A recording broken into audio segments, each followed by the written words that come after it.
Hello everyone, this is Shannon from That's So Po, and today I'm doing week 2 of my 2020 reads. This week was interesting because I was still fairly sick. I had that awful cold still going on, but I wasn't as sick as I was in week 1, such that I was able to actually concentrate enough to read while I was getting better.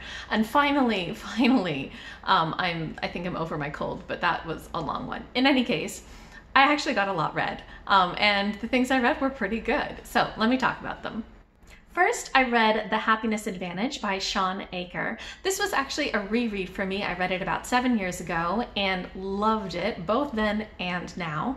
It is a self-help book about positive psychology, so really looking at what we can do to make our lives happier, what kind of adjustments we can make to our outlooks in order to enjoy life more. And this book is just fantastic. I actually made a separate video for this, so I will post that later on this week rather than talk about it in depth here, but it has a lot of great ideas in it. So if you're at all interested in kind of how to be happier in your daily life and let go of some of those stresses, I suggest you check that out. I gave this book 5 out of 5 stars.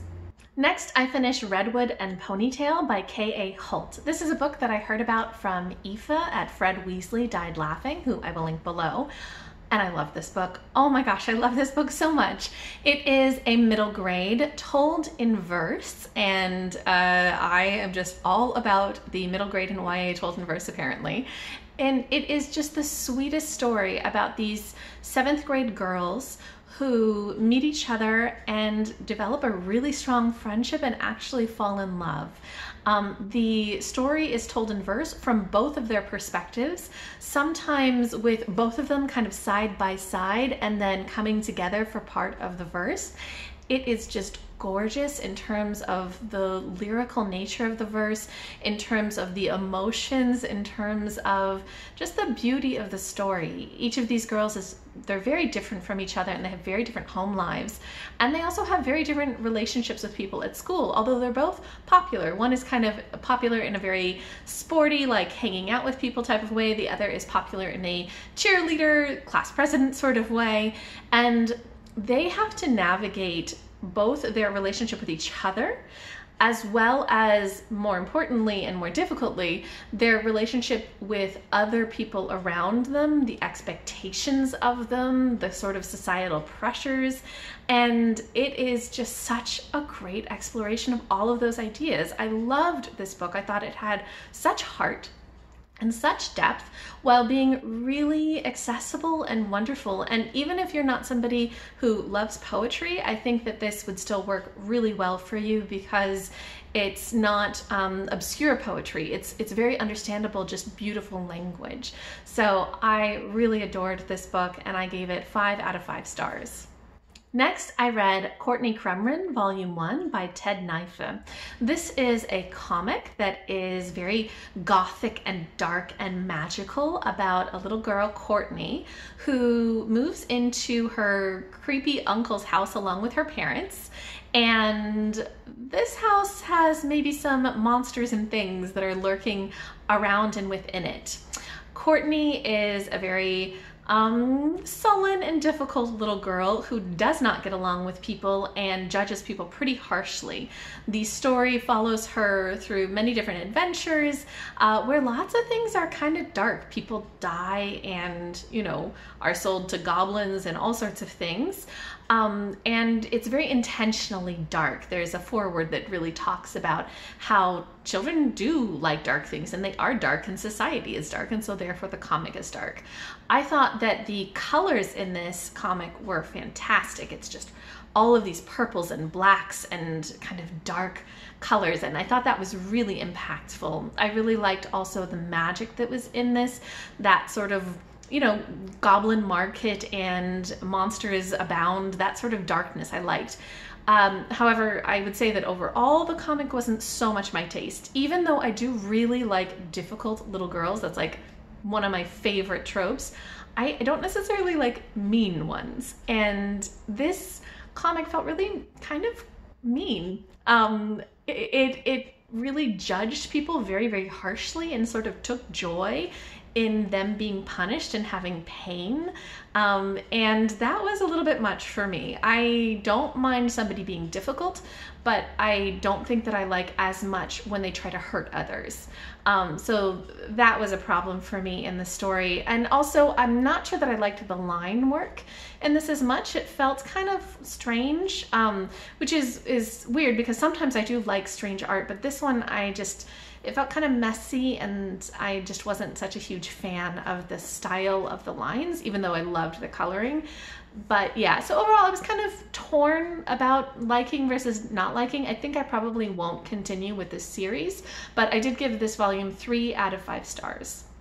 Next, I read Ghost by Jason Reynolds, which is the first book in his Tracks series. This is a book that I heard about from Ian at Nur Chaos, who I will link below. I had earlier in 2019 read Long Way Down by Jason Reynolds and really, really loved it.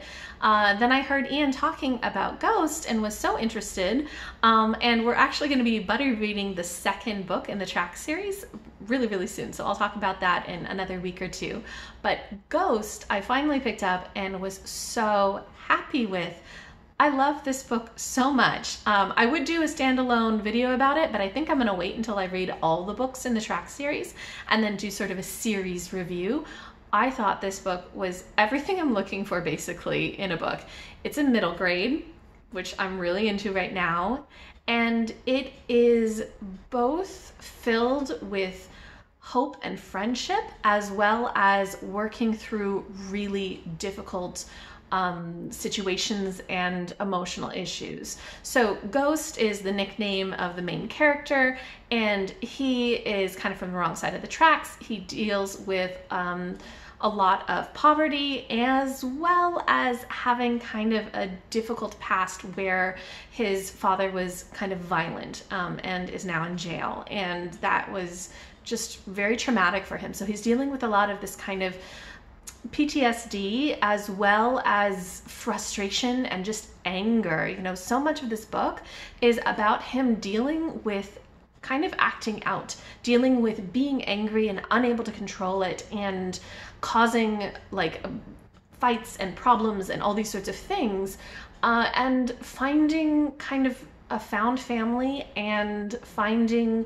his strength internally and his calmness through attracting. And it's just absolutely beautiful, him finding his purpose. And yeah, I loved this book so much. I highly recommend it to everybody, but especially if you like middle grade, this is such a good book to pick up.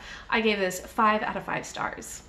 And lastly, I read Blankets by Craig Thompson. This is a graphic novel, but it is a nonfiction. It's a memoir of Craig Thompson's sort of childhood and teenage years. It is very much this kind of heavy memoir, actually, talking about a lot of difficult things in his past. This is a book that my brother-in-law got for me actually about a year ago for previous Christmas, and I finally got around to reading it. He is very artistic and also really loves comics, and he'd highly recommended this and gave it to me. So I finally got around to reading it, and it was a powerful book. It tells the story of Craig Thompson growing up in a small town in Minnesota, I think? Minnesota or Wisconsin, but I think Minnesota. In a very religious family and a very rural religious community. He has sort of 2 main parts to the story. One part is his childhood, when he and his younger brother were growing up and often both friends with each other, as well as constantly fighting and bickering and things like that. A lot of the pain and regret that Craig has for the difficulties in that brother relationship, especially for times when he wasn't able to stand up and protect his younger brother. They did experience sexual abuse and a number of other problems. So that guilt is a big part of the story. Another part of the story takes place when he's a teenager. He's a senior in high school and trying to basically understand what to do with his life. He has been very much an outsider his whole life. He doesn't fit in with his community. He's very skinny and quiet and contemplative and an artist, and he's always been bullied and not understood. but he comes into contact with a girl who lives in another state. I think she lives in Wisconsin. And they form this long distance relationship, and he eventually goes and spends a couple weeks visiting with her. And this relationship is something where he finally has somebody who sees him, who gets him and cares about him, but she's also got a ton of issues going on in her life. So it's kind of about that first love relationship and kind of coming into his own growing up. So this memoir was very much an adult read.